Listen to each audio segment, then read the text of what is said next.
এই আইনখনত লিখা আছে যে ডিসি সন্তুষ্ট হলে হয় এটোটো নিয়ম হ'ব নোৱাৰে এটোটো নিয়ম হ'ব নোৱাৰে এটোটো কেনেকৈ নিয়ম হ'ব মাননীয় অধ্যক্ষ মহোদয় এক মিনিট এই আচ্ছা আপোনালোক বহি আচ্ছা এই আইনখন মই কৰিছিলো নেকি এইখন আইন জৱাহৰলাল নেহৰুৱে কৰা আইন স্যাৰ যিখন সেইখনো থাকিব স্যাৰ লিখা আছে স্যাৰ সেইখনৰ লগত এটা মই পঢ়িছো সুপ্রিম কোর্টের প্যারেগ্রাফ আপনি লৈ যাও বাজু ভাই এক minute Honorable Supervisors, please sit down. আচ্ছা Supreme Court judgment that reference the Immigrants Expulsion from Assam Act 1950. This appears in the majority opinion authored by Justice Surya Kant. পঢ়ি দিছো মই The provision of the Immigrants Expulsion from Assam Act 1950 shall also be read into Section 6A and shall be effectively employed for the purpose of identification of illegal immigrants. Identification. Question is identification. Question is identification. How the identification is established? আপোনালোকে মোৰ লগত যেনেকে debate কৰিছে মইতো জাজ নহয় আপোনালোকে মোক কি কৰে মইতো সুপ্ৰিম কোৰ্ট অৰ্ডাৰ এটা পঢ়ি আছো ভুল মোৰ যদি ভুল হৈছে সুপ্ৰিম কোৰ্টত আপোনালোক যাব আপোনালোকক শুদ্ধ কৰি দিব মই জাস্ট ইয়াতে মোৰ লগত জাস্ট ইন্টাৰপ্ৰিটেশন স্যাৰ আমাক কেন্দ্ৰীয় গৃহমন্ত্ৰীয়ে স্যাৰ ট্ৰাইব্যুনেলখিনি বঢ়াই দিম বুলি কৈছে এই জাজমেন্টটো কথাটো হ'ল যে ইট ইজ নট এডিকুৱেট মাননীয় the state of the Assam government আপোনালোককতো মই অসম চৰকাৰৰ হৈ উত্তৰটো দিব পাৰো ভুল হলে মোৰ কোৰ্টত যাব the stand of the Assam government is very clear we are going to effectively আপুনি কিয় খাই হৈছে বক মোক খালি মোৰ আপোনালোকে অসম গভৰ্ণমেণ্টৰ স্থিতিটোক বিৰোধিতা কৰা আপোনালোকৰ অধিকাৰ আছে বিৰোধিতা কৰক ৰেকৰ্ডত ৰাখি দিয়ক কিন্তু মোৰ স্থিতিটো হ'ল যে এতিয়াৰ পৰা অসমত বিদেশী চিনাক্তকৰণৰ ক্ষেত্ৰত আমি দুটা ৰাস্তা ল'ম এটা ট্ৰিব্যুনেল আৰু এটা ইলিগেল এক্সপালছন এক্ট 1950 পুছবেক শব্দটো নাই ৰিমুভ শব্দটো আছে যে he can be remove from Assam and India গতিকে এইখন পঢ়িলক আপোনালোকৰ উকিলসকলৰ লগত আলোচনা কৰক আমিনুল ভাই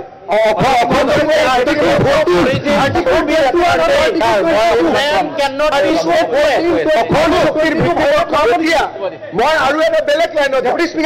আমাৰ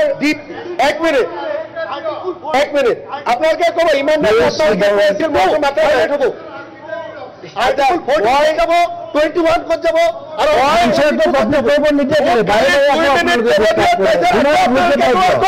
কোনো আপত্তি নাই আপুনি আপোনাৰ বক্তব্যত গোটেই সুপ্ৰিম কোৰ্টৰ অৰ্ডাৰটো নাগৰিকত্বৰ আইনখনকে আপুনি মুখ্যমন্ত্ৰী ডাঙৰীয়া প্লিজ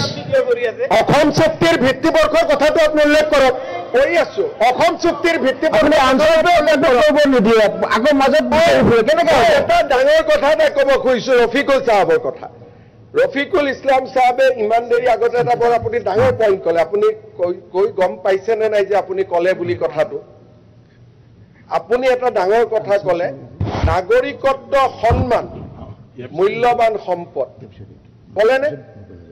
আমিতো নিজৰ থাকা নাগৰিকত্ব এৰি দিছো কংগ্ৰেছ দলে এটা ফেমিলি 4টা 3টা নিজৰ নাগৰিকত্ব এৰি দিছে নালাগে বুলি গতিকে কংগ্ৰেছৰ কাৰণে নাগৰিকত্ব মূল্যৱান সম্পদ হ'বই নোৱাৰে কংগ্ৰেছৰ কাৰণে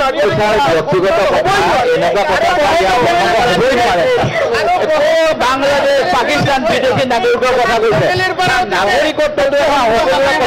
কথা হ'ব নোৱাৰে ছাৰ কেনেকুৱা কথা কৈ আছে ছাৰ তেখেতক আৰু ব্যক্তিগত কথা ইয়াত নকওঁ ছাৰ কিন্তু এনেকুৱা কথা কোৱা উচিত নহয় সদনৰ মৰ্যাদা ৰাখি যিজন মানুহে নিজে ইয়াত ছাৰ ডিফেণ্ড দিব নোৱাৰে এইটো আপুনি জানে ছাৰ এনেকুৱা কথাখিনি ক'বলৈ নিদিব মাননীয় অধ্যক্ষ মহোদয় জাকিৰ হুছেইন সিকদাৰ বাবা অখিল গগৈ বেমাৰটো কিয় লৈছে একে ৰচিদ সাহেব কিবা নতুন ঘটনা হৈ গ'ল নেকি আজি ইমান জপিয়াই আছে বক আপোনালোকৰ কথাটো জাকিৰ হুছেইন সিকদাৰে সুধিছে অসম ভিত্তিবৰ্ষ কি হ'ব 1971 তাত আমি কম্প্ৰমাইজ নকৰো যিটো কৈছে অসম চুক্তি খালি এই কথাটো যদি মোৰ ভুল হৈছে আপোনালোকৰ উকিলৰ লগত কথা পাতি কালি মোক লিগেল অপিনিয়ন দি দিব মোৰ মনটো অপেন আছে সুপ্ৰিম কোৰ্টৰ জাজমেণ্ট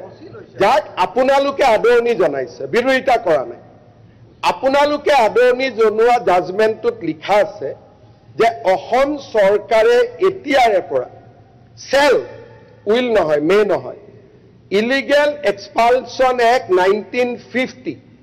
বিদেশীৰ ক্ষেত্ৰত ব্যৱহাৰ কৰিব পাৰিব ভাল উকিল আছে কালি আপোনালোকে কথা পাতি মোক অপিনিয়নটো আনি দিয়ক যে মোৰ ইন্টাৰপ্ৰিটেশনটো ভুল হৈছে মই মানি লম কোনো কথা নাই খালি মই ইমানে অনুৰোধ কৰিম কাৰণ আজিতো ডিবেট চলি থাকিব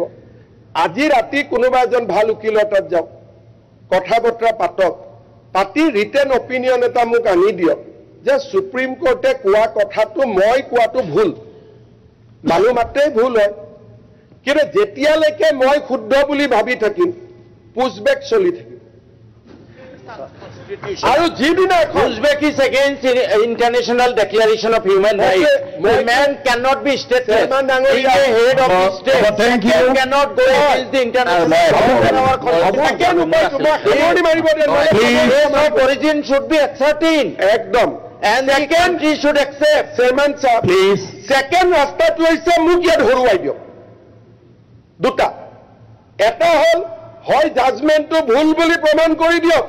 নহলে মোক মুখ্যমন্ত্ৰী আসনৰ পৰা ডেমক্ৰেটিক্যালি গুচাই দিয়ক আদাৰৱাইজ ইলিগেল এক্সপালছন এক্ট 1950 অসমত পুছবেক উইল কন্টিনিউ ধন্যবাদ জয় হিন্দ বন্দে মাতৰম যিখিনি কলে মাত্ৰ এটা কথা তেখেতে যিটো ৰেফাৰ কৰিছে 3 নম্বৰলৈকে আছিল ছাৰ তেখেতে ডিটো কোট কৰিলে মই কৰো ই The statutory machinery and tribunals are tasked with the identification and detection of illegal immigrants or foreigners in Assam are inadequate and not proportionate to the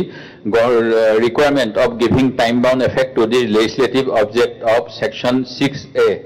এটো হল স্যার এটা